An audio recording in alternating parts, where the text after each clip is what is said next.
Deci, oameni buni, da. Noi suntem aici în zona de așteptare. Și da, mai întâi vreau să vă arăt ceva.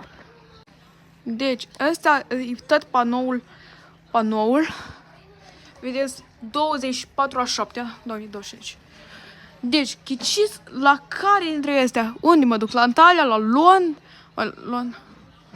Londra sau la Heraclion sau la Dalaman sau la București. Ghiciți unde eu mă duc. Ghiciți.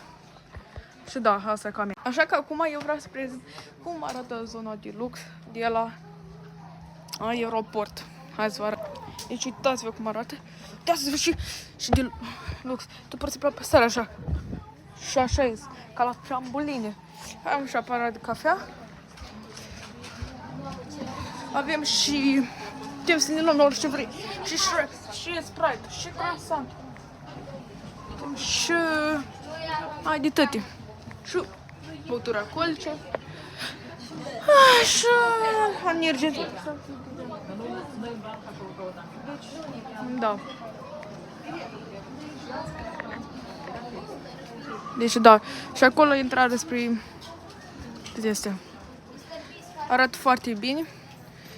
Și uitați-vă și view frumos e de la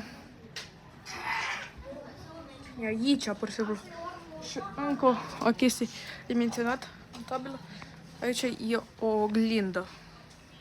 Deci aici e o oglindă. Și da, asta cam a fost video. Așa că